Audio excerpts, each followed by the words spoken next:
대통령실은 각 부처가 즉시 성과를 낼 수 있도록 전문 관료들을 배치했다고 설명했습니다. 이희연 기자. 인수위 없이 출범한 이재명 정부 인사는 실용의 방점이 찍혀 있습니다. 어제단에 한 두 번째 전학급 인선으로 전문성분을 고려해 전현직 관료 출신이 임명됐습니다. 앞에도 기만기가 있어야 돼. 근무해온 김남중 전 통일부 남북회담본부 이 앞에는 대표를 발탁했습니다. 남북교류협력과 정상회담을 조율하는 등 전문성을 높이 평가했다고 대통령실은 밝혔습니다. 행정안전부 차관에는 시장행정과 균형발전 업무를 이끌어본 이제 행안부 차관보가 임명됐습니다. 저기 미래산업 전환과제 버스 운전차들 쉼터는 앞에가 딱 이렇게 비닐로 이렇게 해줘갖고 있는데 문 앞에가 김성범 해양정책실장을 각각 발탁했습니다. 이 대통령이 강조해온 재난안전 대응 책임자도 인선됐습니다. 재난안전본부장으로 임명된 김관호 행정안전부 대변인은 다양한 재난안전 업무를 경험해 전문성을 쌓은 거로 평가됩니다. 대통령실은 부처에서 즉시 성과를 낼 수 있는 인재를 배치했다고 인선 배경을 설명했습니다. 전문성 측면뿐 아니라 공직사회 안정의 측면에서도 관료 발탁이 유용하다는 판단이 갈리고로 해석됩니다. 장관 인선에도 속도를 낼 계획입니다. 대통령실은 국민추천제로 접수된 인사 등을 포함해 장관 검증 절차를 진행하고 있는데 검증이 끝난 인선은 국무총리 인준 이전에도 발표할 수 있다고 밝혔습니다. KBS 뉴스 이희연입니다. 유럽 동맹국들에게 국내 총생산의 5% 수준까지 국방비를 늘리라고 압박하고 있는 미국이 우리나라를 포함한 아시아 국가들에게도 같은 기준을 제시했습니다. 우리 정부는 우리가 결정할 문제라며 이전과는 다른 다소 강한 톤으로 입장을 했습니다. 지영철 기자. 그 중간에 막 구멍 떨어질 때 하우스 이는 미국의 주요 동맹국 중 비율이 매우 높은 국가 중 하나라고 알렸습니다. 거기 뭔 싹이 났어. GDP의 2.3% 수준, 일부를 거의 씨가 떨어진 싹인가 봐. 일부도 입장을 내는데 국내외 안보 환경과 정부 재정 요건을 종합적으로 검토하겠다면서 특히 우리가 결정해 나가겠다고 강조했습니다. 외교부의 입장으로서 이례적으로 강한 편이라는 평가가 나옵니다. 우리 국방비는 61조 원, 지금도 하루에 1,700억 원을 쓰는 셈인데 복지 지출과 재정 여건 등을 감안 미국의 요구만큼 올리는 건 현실적으로 어렵습니다. 미국으로부터 무기를 더 사오는 것도 한계가 있습니다. 미국에 의존하던 전투기, 군함 등 고가 무기 체계를 상당수 국산화해 수출까지 하고 있습니다. 도입이 거론됐던 조기 경보기와 SM-3 미사일 등을 다 사온다고 해도 9조 원 정도입니다. 결국 GDP의 5%란 숫자는 현실을 정밀하게 반영했다기보다 트럼프 대통령의 협상술이란 분석입니다. 트럼프의 그 거래적 경향에 벗되도록 일방적으로 제시한 기준이고요. 향후에 주한미군 주둔 문제라든가 방위비 분담 문제와 연계해서도 미국에게 유리한 여건을 조성하기 위한 하나의 좀 호수를 깔아놓는 트럼프 대통령은 이 같은 요구를 우리 새 정부 출범 후 하나, 한미 정상회담에서부터 제시할 수도 있습니다. KBS 뉴스 지형철입니다. 국제서양조약기구 나토 정상회의가 오는 24일 열리는 가운데 국내 총생산의 5%라는 새로운 국방비 목표치 합의에 막판 제동이 걸렸습니다. AP통신 등에 따르면 나토 32개국 대사들은 현지 시각 어제 벨기에 브뤼셀 나토 본부에서 정상회의 합의안을 확정하기 위한 회의를 열었지만 스페인이 거부 의사를 밝히면서 합의 없이 마무리됐습니다. 류터 사무총장은 사실상 거부권을 행사한 스페인을 설득하기 위해 회의 개막 전까지 새 제안을 내놓을 것으로 예상됩니다. 앞서 페드로 산체스 스페인 총리는 류터 사무총장에게 서한을 보내 국내 총생산 5% 목표가 불합리하다며 스페인을 적용 대상에서 제외해달라고 촉구했습니다. 지금으로부터 60년 전인 1965년 한국과 일본은 공식 외교 관계를 맺었습니다. 한일 외교는 국교 정상화 60주년을 맞아 다시 변곡점에 서 있는데요. 앞으로 한일 외교는 어떻게 전개될 것인지 김경진 기자가 짚어봤습니다. 하나, 둘. 한일 국교 정상화 60주년 메시지에 과거 이야기는 없었습니다. 앞으로도 한일 관계의 안정적이고 미래지향적인 발전 발전이 이루어지기를 소망합니다. 일본의 비판적 목소리를 내왔던 이 대통령의 베일 기조가 예상보다 유화적이라는 평가입니다. 일본 분위기도 달라졌습니다. 이시바 총리는 당초 불참할 거란 예상을 깨고 도쿄에서 열린 도쿄 정상화 20주년 행사에 참석했습니다. 이재명 정부에 대한 탐색을 마치고 관계 개선의 기대감을 본격적으로 표출한 거란 분석입니다. これまで紡いでまいりました交流のバトンをしっかりと次の世代へつないでいきたいと存じます。 동맹을 상대로 한 미국의 안보 비용 분산 압박과 이중 경쟁 격차, 하나, 둘, 셋, 넷, 다섯, 여섯, 일곱, 여덟, 아홉, 열. 두 정상이 국교 정상화 60주년을 맞아 정상회담을 개최하면서 이재명 이시바 담화를 내놓을 수 있다는 전망도 나옵니다. 과거사 문제를 현안과 분리해 다루면서 양국의 협력 의지에 방점을 찍는다는 겁니다. 이재명 정부가 문재인 정부와는 다르게 일본을 과거 가해자보다는 미래 협력 대상으로 볼 거란 분석이 힘을 얻고 있습니다. 과거사 원칙론도 중요하지만 국익 국대와 실용해결 차원에서의 일본과 협력을 동시해야 되는 상황 아닌가라는 개별적인 판단이 있었다고. 하지만 사도광산 추도식 등 당면한 과거사 현안에 대해 일본이 진정성 있는 모습을 보이지 않을 경우 국내 반발 여론 때문에 실용외교가 벽에 부딪힐 수 있다는 데도 나오고 있습니다.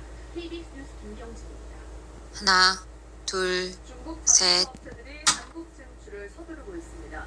이미 진출한 비아디에 이어 중국 완성차 2위인 지리자동차도 이르면 올해 안에 우리나라에서 판매를 시작할 것으로 보이는데요.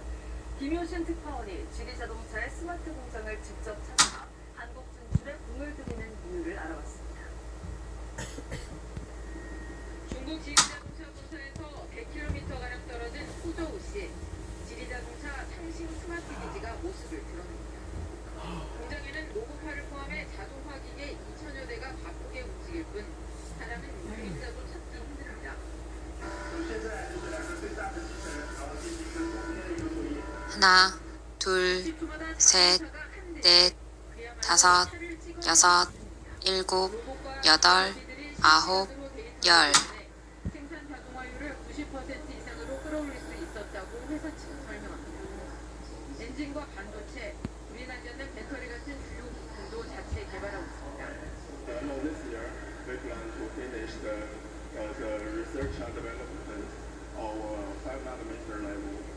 하나, 둘, 셋, 넷, 다섯, 여섯, 일곱.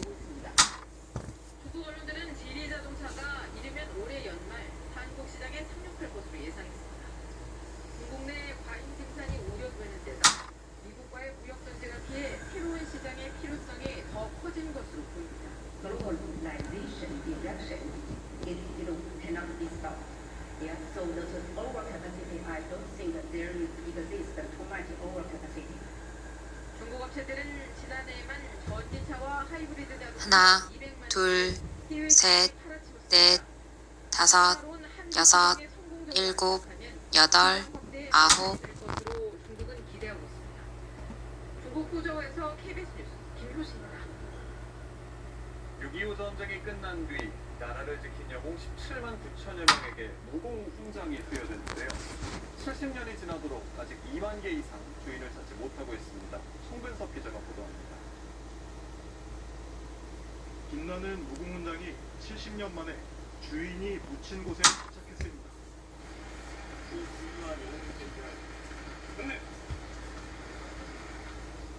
주인공은 6.25 전쟁에 참전했던 고 김두한 2등 중사. 전쟁이 끝난 뒤 1955년 1월 우성화랑 무공훈장 서훈자로 결정됐지만 훈장을 전달받지 못한 채 1993년 세상을 떠났습니다. 그로부터 32년 만에 자녀들에게 훈장이 전달된 겁니다. 하나, 둘, 셋, 넷.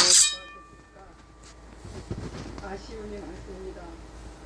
무공훈장이 오랜 세월 전달되지 못한 건 혼란스러운 시대 상황 때문입니다. 긴박한 전쟁 상황에서 군인들의 복무 기록이 훼손되거나 잘못 쓰인 경우가 많았습니다. 6.25 전쟁 무공훈장 서훈자는 17만 9천여 명. 이 가운데 훈장 2만 4,500여 개가 70년이 넘도록 주인을 찾지 못한 이유입니다. 그나마 2019년 하나, 둘, 셋, 넷, 다섯, 여섯, 일곱, 여덟, 아홉, 열. 마지막 한 분까지 더 빨리 더 영예롭게 찾아서 전해드릴 수 있도록 최선의 노력을 다하겠습니다. 하지만 특별법에 따라 조사단 활동은 오는 2017년 완료될 예정이어서 나라를 지킨 영웅들에게 명예를 되찾아줄 시간이 얼마 하나. 남지 않았습니다. KBS 뉴스 송근섭입니다. 국악은 우리 전통 음악이라지만 여전히 많은 분에게 조금은 낯설게 느껴지는 게 현실인데요.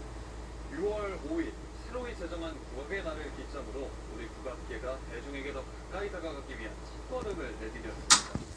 가수 인순이와의 합동 무대도 그 노력의 하나인데요. 그 현장을 김현수 기자가 다녀왔습니다.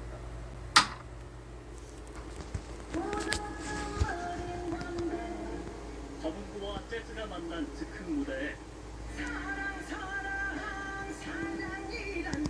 시원하게 뽑아내는 가수 인순이의 창법에 더해진 민요가 우리 전통 민요가 장르를 넘어 대중 앞에 섰습니다. 하나, 둘, 셋, 넷, 다섯, 여섯, 일곱, 여덟, 아홉, 열.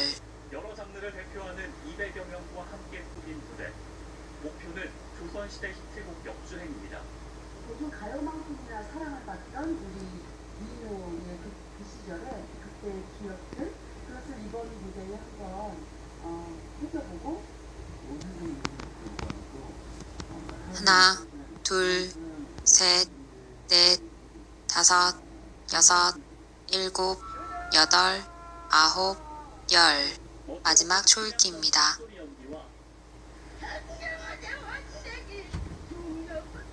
익숙한 전래동화가 가락을 타고 관객을 만납니다. 판소리 장인 12명이 뭉쳐 유명 판소리 장면에 맛깔스러운 해설을 더해 대중화에 나섰습니다. 한국을 대표하는 판소리니까 가요 같은 걸 좋죠.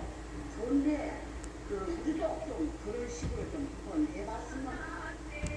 한과 흥, 재치와 해악이 넘치는 우리 국악. 마지막입니다.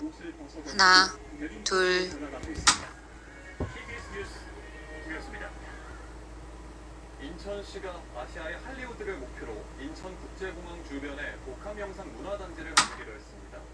새 정부의 K-콘텐츠 글로벌 4대 강국 전략에 발맞춰 기획됐는데요. 인천이 K-콘텐츠 도시로 거듭날 수 있을지 주목됩니다. 박재우 기자입니다. 방치된 발전소 지역을 특급 호텔과 문화예술 공연 시설로 개발해 세계적 관광지로 탈바꿈시킨 캐슬러 그룹, 고난도의 고배와 환상적인 무대 예술을 결합한 뮤지컬 태양의 서커스를 만든 룬 루즈 그룹. 이들이 인천에 투자 의향서를 제출했습니다. SK 등 국내외 투자자들을 모아 마지막입니다. 인천 청라에 하나, 세계적인 둘, 영상 셋, 문화단지를 만들겠다는 넷, 것입니다. 다섯, 여섯, 일곱, 여덟, 아홉.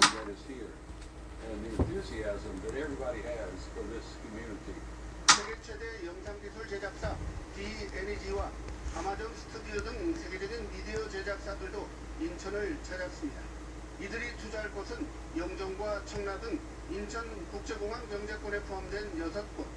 인천경제자유구역청은 이 지역의 영상 마지막입니다. 하나, 둘, 셋. 다양한 문화 콘텐츠 산업을 육성하고 이거를 또 글로벌리가 와서 보고 듣고 즐기고 수행할 수 있는 그러한 단지들을 동북아시아의 허브로 1억 명이 이용하는 인천공항경제권은 K-커맨드 사업 성공의 필수 조건입니다. 또 K-팝 등 한류 콘텐츠를 한자리에서 체험할 수 있다면 막강한 경쟁력이 될 것으로 기대됩니다. 생각할 수 있고 맛있는 것도 먹을 수 있고 다른 영화도 볼 수 있고 문화생활을 즐길 수도 있고 이런 식으로 이제 구축이 된다면 충분히 많은 사람들이 올 수 있는 인천이 세계인들이 찾는 K-콘텐츠의 할리우드로 도약을 준비하고 있습니다. KBS 뉴스 박재우입니다. 어제 프로야구는 장마전선의 영향으로 4경기가 취소됐는데요. 유일하게 경기가 열린 부산에서는 마지막입니다.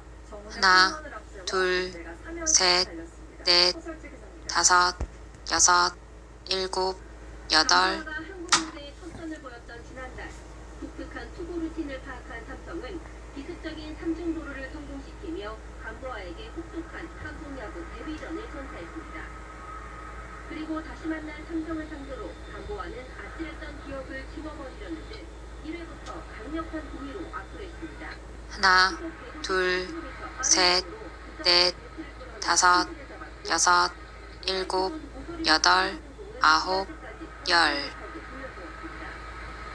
감보아와 호흡을 맞춘 툭툭 공호근은 타석에서도 감보아 클럽전에 든든한 지원군이 됐습니다.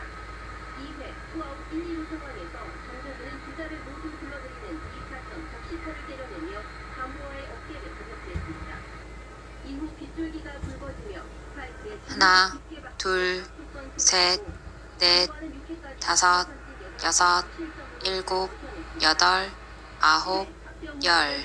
마지막 초읽기입니다.